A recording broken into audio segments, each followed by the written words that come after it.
जैसे सर आपके सेशंस देखने के बाद एक मतलब मेंटली स्टेबिलिटी और वो ऐसे आ जाता है।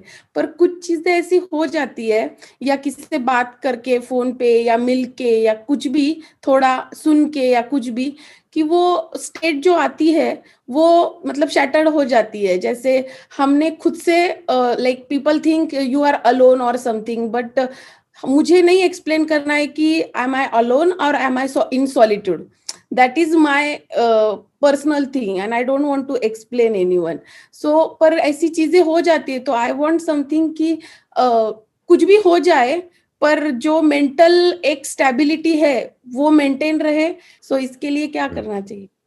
कोई भी अच्छा एक्सपीरियंस वो टिकता नहीं है। ये लाइफ की सबसे बड़ी अंडरस्टैंडिंग है जो हमको समझना है। ये क्वेश्चन नहीं होना चाहिए कि वो स्टेट बना ही कैसे रहे। मानिए कि अगर आपने मेरे सेशंस देखे और एक क्लैरिटी आई, उसकी वजह से you are feeling at ease, you are feeling peaceful from within, आपको अच्छा लग रहा है, उस वक्त उसको इंजॉय नहीं करना है, उसकी वजह से खुश नहीं होना है, क्योंकि वो टेम्पररी है, वो तो चला जाएगा। तो उस वक्त जो टेम्पररी बेसिस पे एक क्लैरिटी आई है, कुछ देर के लिए आपका जो माइंड है वो काम हुआ है, उस टाइम को यूज करिए कुछ ऐसा करने के लिए कि जब एक्चुअल में कोई बड़ी प्रॉब्लम आएगी, जो आनी ही है, इसी को लाइफ कहते हैं, कभी ना कभी आएगी। मैं कह रहा हूं बहुत बड़ी प्रॉब्लम, दैट इज वन। और प्लस छोटी छोटी प्रॉब्लम्स तो रोज ही आएंगी।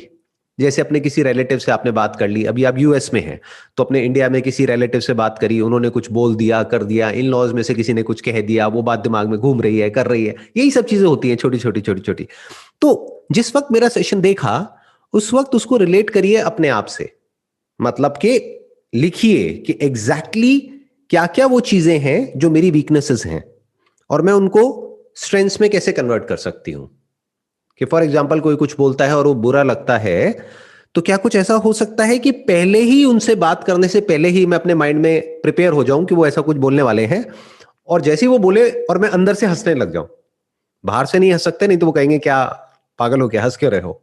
क्योंकि उनका जो नेचर है वो तो वही करेंगे ना, वो आपके हिसाब से तो चलेंगे नहीं। तो अगर उनकी वजह से हमको प्रॉब्लम हो रही है, इसका मतलब कमी हमारे अंदर है। तो हमको अपने आप को ठीक करना है अंदर से, यानी अपने आप को इतना स्ट्रांग कर लेना है कि कुछ भी होता रहे, हमें कोई फर्क ना पड़े। हाँ, अगर कभी किसी से लड़ना भी पड़ रहा है तो लड़ भी सके। कि फॉर एग्जाम्पल मेरा सेशन देखा और आपको सोल्यूशन मिला कि यार ये रोज रोज की जो किचकिच है ना, ये जो हमेशा जब भी मैं बात करती हूँ वो ऐसे बोलते हैं, वैसे बोलते हैं, वैसे बोलते हैं, उसके बाद मेरे दिमाग में वो बात घूमती रहती है, आज मैं नहीं छोड़ूंगी। आज तो मैं ये बोल करके ही रहूंगी, और अपने माइंड में क्लियर हो जाइए कि मुझे ये बोलना है। तो पहले ही लिख लीजिए। तो क्या होगा, अब आप उस सिचुएशन में फंसे नहीं हैं, आप खुद उस सिचुएशन में जा रहे हैं। मतलब अब आप लड़ने के लिए तैयार हो, but peacefully, with a cool and काम माइंड। क्योंकि अगर उन्होंने आपको गुस्सा दिलाया और आप लड़ रहे हो, तो दैट इज बेसिकली रिएक्शन। उसमें आप फंस जाओगे, क्योंकि मुंह से कुछ गलत बात निकल जाएगी, फिर उसके बाद में पूरी जिंदगी रिग्रेट होता रहेगा। अब अगर आपने प्लान किया है इस लड़ाई को, लड़ने से पहले अपने हस्बैंड से भी डिस्कस कर लिया है, तो वो भी कहेंगे हाँ चलो कोई फर्क नहीं पड़ता, जाओ भिड़ जाओ। तो उधर से भी पूरा सपोर्ट मिल गया है, प्लस आपको भी क्लियर है माइंड में, मैंने ये पॉइंट बोलने हैं और इस तरीके से बोलने हैं, और सामने से अगर उन्होंने ये बोला तो मैंने ये बोलना है। तो बेसिकली क्या हो रहा है, आप एक प्रॉब्लम का सॉल्यूशन निकाल रहे हो उस वक्त जिस वक्त आपका माइंड कैपेबल है सॉल्यूशन निकालने के लिए। आने वाले टाइम में जो भी प्रॉब्लम होने वाली है, जिस भी लेवल की होने वाली है, उसका पहले से ही सॉल्यूशन निकाल लिया है कि बुरे से बुरा क्या हो जाएगा, अच्छा ये हो जाएगा ना, I am ready for it, ये हो गया तो मैं ये कर दूंगी, खत्म, प्रॉब्लम सॉल्व, राइट। या इसी क्वेश्चन के related, is it necessary all the time to clear the things और एनीथिंग, लाइक कभी हम कंप्लीटली उस इंसान को या उस सिचुएशन को मतलब डिलीट कर सकते हैं ना, कि छोड़ ही दो, मतलब मैटर ही ना करे लाइफ में?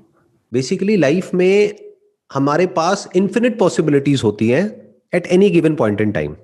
क्या क्या ऑप्शंस है आपके पास में? नंबर एक, कि उस पर्सन से बात करना ही बंद कर दो, या फिर उसको इग्नोर करने लग जाओ। वो अपने आप ही धीरे धीरे समझ जाएगा या समझ जाएगी कि भाई इनका इंटरेस्ट नहीं है मेरे से बात करने में। तो there are lot of options. देखो दो चीजें होती हैं, एक है कुछ ऐसे लोग होते हैं जो हमको पता है कि अंदर से वो ऐसे हैं जो हमसे बिल्कुल ही अलग है, अलग सिर्फ नेचर वाइज नहीं, ऊपर ऊपर से। मतलब आप समझ गए कि फॉर एग्जाम्पल आपकी अप्रोच बहुत ही पॉजिटिव है लाइफ को लेकर के, और उनकी जो अप्रोच है वो अल्ट्रा नेगेटिव है, वो बहुत ही ज्यादा नेगेटिव है। तो आपको पता है कि ऐसे कुछ लोग हैं हमारी फैमिली में या फ्रेंड सर्कल में, तो आपको ये भी क्लियर है कि मेरे को इनसे ज्यादा बढ़ाना नहीं है, मेरे को इनसे ज्यादा बना करके नहीं रखना है। मतलब आगे जाकर के लाइफ में 10-20 साल बाद मैं इनको अपनी लाइफ में कहां देखती हूँ, कहीं भी नहीं देखती हूँ। तो 10-20 साल वेट क्यों करना है, आज ही खत्म करो ना, साफ बोल दो, कोई दिक्कत नहीं है, उसमें कोई चोरी थोड़ी है। आप यही तो बोल रहे हो कि भाई मेरा इंटरेस्ट नहीं है आपसे ज्यादा बात करने में, तो उससे धीरे धीरे एक डिस्टेंस मेंटेन कर लो। उससे हम एक डिस्टेंस मेंटेन कर सकते हैं और करना ही चाहिए, क्योंकि ज्यादा लोगों के साथ में तो खिचड़ी सी बन जाती है ना। कितने लोगों से आप बना करके रखोगे, कुछ गिने चुने 5-7 लोग ही तो होते हैं जिनसे हमको बना करके रखनी है।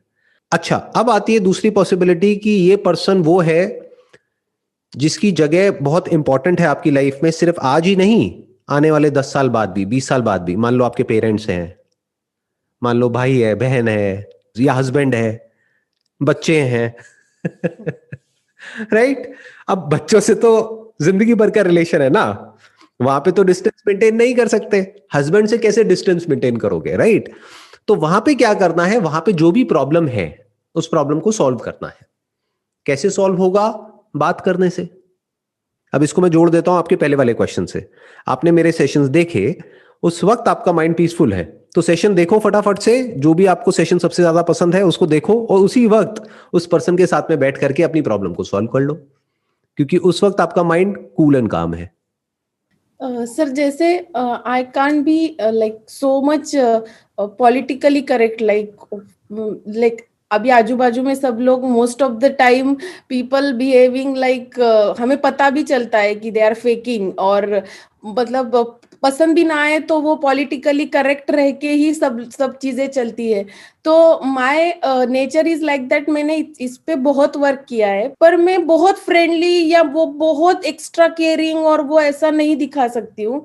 तो is it necessary to be politically correct every time, या फिर हम लोग जैसे है वैसे ऑनेस्ट रह के भी रह सकते हैं? Being diplomatically correct is not bad, that is one. क्यों? क्योंकि you must be diplomatically correct, क्योंकि अगर हम करेक्ट नहीं है सामने वाले के साथ में, इन द सेंस कि जो भी हमारे मन में आ रहा है हम बोलते चले जा रहे हैं, तो वो रिलेशन कोई भी हो वो ज्यादा टाइम तक नहीं चल सकता, क्योंकि हमारे मन में तो कुछ भी आ जाता है। फॉर एग्जाम्पल, आपके माइंड में जो भी आप सोचते हो जिसके भी बारे में, उस सबको टेलीविजन पे ब्रॉडकास्ट कर दिया जाए और वो पर्सन उसको देख ले, तो वो रिलेशन 2 दिन में खत्म हो जाएंगे सारे के सारे। तो you must be diplomatically correct as far as speaking is concern. तभी कहते हैं बोलने से पहले 4 बार सोचो, लेकिन वही बोलो जो सामने वाले को अननेसेसरी हर्ट ना करे। That is one way of looking at it. Number 2, जिसकी आप बात कर रहे हैं कि ऑनेस्टी, तो honesty is the best policy. अब आप कहोगे ये 2 अलग अलग चीजें हैं, अलग अलग नहीं है, क्योंकि डिप्लोमेटिकली करेक्ट होने का मतलब क्या, कि आप झूठ नहीं बोल रहे हैं, आप प्रिटेंड नहीं कर रहे हैं, आप फेक नहीं कर रहे हैं। मतलब आप ये नहीं कह रहे हैं कि कोई पर्सन है जो आपको पसंद नहीं है और उसको जाकर के बोल रहे हैं कि अरे मुझे तो तुम बहुत पसंद हो, तो ये हो गया फेक करना। ये डिप्लोमेटिकली करेक्ट नहीं है। डिप्लोमेटिकली करेक्ट मतलब क्या, कि कुछ चीजें हैं जो हम चाहते हैं कि सामने वाला हमको ना बोले। फॉर एग्जाम्पल, आप चाहते हो कि आपके हस्बैंड आपको इस तरह से ना बोले, तो उस तरह से अगर आप उनको नहीं बोल रहे हो तो you are diplomatically correct. But मान लो आपका कोई पड़ोसी है और वो आपको पसंद नहीं है, लेकिन फिर भी उनके मुंह पे जाकर के बोल रहे हो कि नहीं नहीं मुझे तो आप बहुत अच्छे लगते हो, तो ये क्या हो गया, ये आप डिप्लोमेटिकली करेक्ट नहीं हो, आप फेक कर रहे हो अपनी पर्सनालिटी को, आप फेक कर रहे हो अपने थॉट्स को। अब इसमें क्या प्रॉब्लम होती है, अंदर हमारे एक कॉन्फ्लिक्ट शुरू हो जाता है। हमेशा हमें याद रखना पड़ता है, तो माइंड के ऊपर बर्डन आ जाता है कि हमें किसके साथ कैसे बोलना है, क्या बोलना है, कब बोलना है, अब पिछली बार हमने उसको क्या बोला था।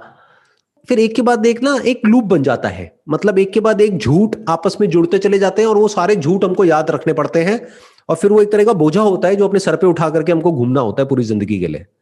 तो कभी भी फेक मत करो, झूठ मत बोलो। इसका मतलब ये नहीं है जो भी मन में आया वो बोल दिया।